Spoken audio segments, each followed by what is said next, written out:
Again, that provided by the Tourism Board office. The bikers are heading out Saturday morning, and most will depart around 6 a.m. tomorrow. So drivers be aware and use caution. Be courteous to the bike riders as they travel in and out of Wayne County again today and tomorrow. Statewide race occurs every 4 years, and again, the estimate is around 3,000 bikes will be traveling throughout the county today and Saturday. Good crowd on hand yesterday afternoon in Scriven, Georgia for the official grand reopening of the Grace Community Center located at 501 Bill Royal Street. Center's been rented just about every day for all types of events, but Thursday was the official grand reopening. Center named after the late Lindsey Grace, the uncle of former Congressman Lindsey Thomas. Lindsey Thomas, the guest speaker, he had several stories about the history. Here's a portion of his comments Thursday afternoon. It was a time when Bill Stuckey was a congressman from this was a part of the 8th district. Roscoe Dean was a state senator from this area. There's a picture of them that I have, all three of them up for the dedication of the lake. But here's what was so interesting about it. It was a project, a watershed project, a water conservation project that required a tremendous amount of local support to go with the matching funds. And towards the end, it looked as if they would not reach their goal. And they came to Lindsey. And they said, Mr. Grace, we would like to get your help. And he said, what do you need? Now, this was in the early 60s. And they said $50,000. Now, $50,000 was not chicken feed in the early 60s. And he wrote them a check. And they came to him and follow up and said, now, we want to do something for you. We want to make 2 lots on the side of the lake available to you. And Uncle Lindsey said, no, I don't want the lots. And this is going to be one of my requisites, is that you're to build a road all the way around the edge of the lake. I do not want this lake to become a rich man's lake where homes were built down to the water with docks and it's taken over by only people of means. I want it to be a lake where everyone from every walk of life can come and fish and enjoy it. And that's why you see that little road all the way around that lake up there today. There are several other stories, but the thing that impressed me about him also, if you knew him in those days, he traveled the world, he and Aunt Mary did, and he was, in those days, one of the few men in this part of the country who was referred to as a millionaire, and it meant something to be a millionaire. But at his funeral, in 1973, Charlie Daniels, his longtime minister of the Methodist Church, came out of retirement.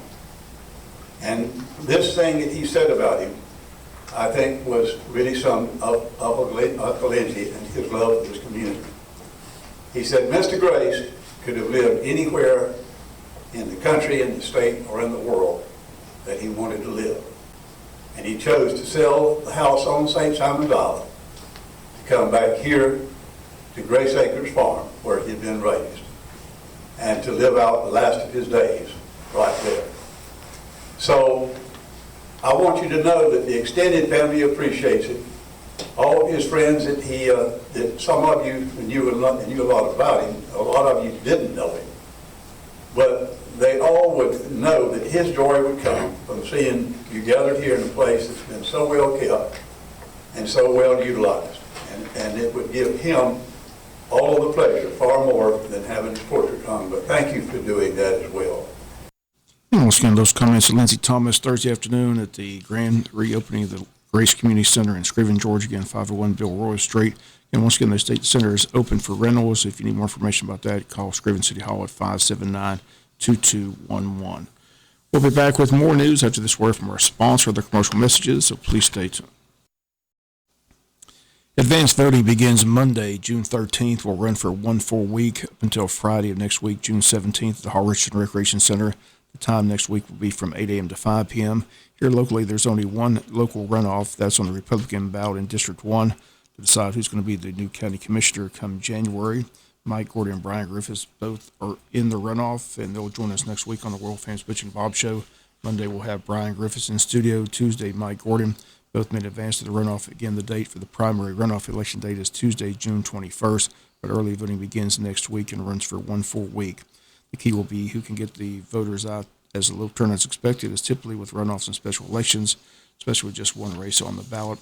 Only voters eligible to vote are those registered voters in District 1. Reminder, you must vote the same party you voted in back in May. If you voted Republican, you can vote in this runoff. If you voted Democrat, you must vote in the Democratic contested races. There are 4 statewide runoffs in the Democratic ballot and one federal race on the Democratic ballot. Once again, early voting begins Monday, runs up until next Friday, and the election date is Tuesday, June 21st, and on that date, all polling places in Wayne County will be open. Sheriff Chuck Mosley announces that the Wayne County Sheriff's Office is seeking the whereabouts of a missing person. His name is Kelby Studstill. He's been reported missing back on June 6th. Mr. Studstill is described as an African-American male who's 6'2", weighs approximately 260 pounds. At the time, last known contact with Mr. Studstill was approximately 2 weeks ago by a family member.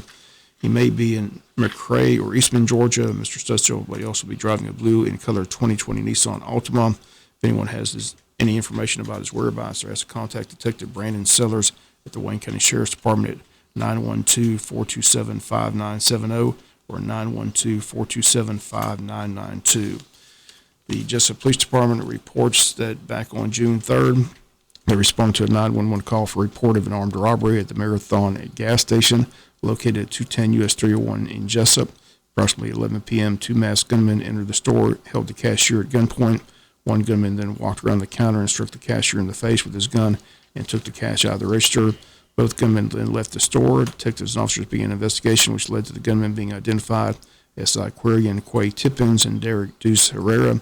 Tippins was found shortly after the incident occurred and has been taken into custody without incident. Herrera is still listed as at large. He's listed as armed and dangerous. Again, if anyone knows his whereabouts, they have to call the Jesup PD at 427-1300.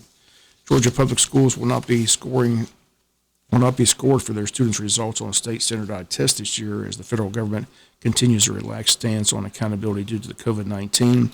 Lingering effects of the pandemic led the U.S. Department of Education to grant State School Superintendent Richard Wood's request for continued reprieve from the normal reporting requirements. Wood sent out an email to all state school superintendents across the state on June 2nd with the information. Results from all the milestone tests taken from the 3rd grade through high school will not be aggregated into the 100-point scoring system published in the annual school report card known as the College and Career Ready Performance Index. Prior to the pandemic, the CCRPI scores were used by parents and others to compare schools against each other and against their own past performance. Superintendent Richard Wood says test scores and other measures this year will serve as a basis for future comparisons, effectively erasing the pandemic from the record. Federal government waived testing in the first year of the pandemic, but required test administration again starting last year. As many expected, the resulting scores showed performance declines amid the disruptions and stress of the COVID-19. Also, low student participation undermined the reliability of the test scores. They state the CCRPI scores will be required this coming school year. We'll be back with some final news notes after this word from our sponsor, the commercial messages, so please stay tuned. Final notes news, Odom Homecoming having a junior flea market this Saturday from 8 a.m. to 3 p.m. at the Odom Train Depot. And kids ages 8 to 15 will be setting up and selling items including arts and crafts, yard sale items, fresh produce, baked goods, lemonade, furniture, face painting, sand art, etc. Again, it all takes place this Saturday morning from 8 a.m. to 3 p.m. at the Odom Train Depot. Community-wide blood drives taking place in Wayne County. The first blood drive will be next Wednesday, June 15th at Wayne Memorial Hospital. The time will be from 11 a.m. to 4 p.m. Again, the Blood Connection supplemental blood provided for Wayne Memorial Hospital is holding the blood drive in the hospital parking lot. Again, all donors will receive a $20 gift card from the Blood Connection. Bloodmobile will be located on the right side of the main parking lot near the cafeteria. To make an appointment to donate blood at this drive, log on to bloodconnection.org, or you can call 864-751-1154.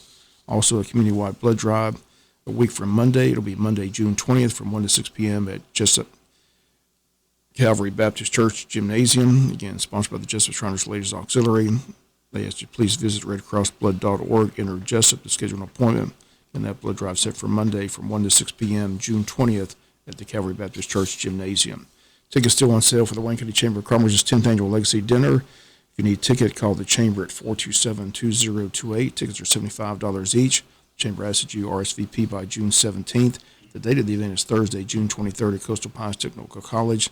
Again, it takes place at 7 p.m. Again, if you need more ticket information, Call the chamber this week at 427-2028. That's going to do it for latest in local news. Sports comes your way in a few minutes. Bob Morganson, have a great day.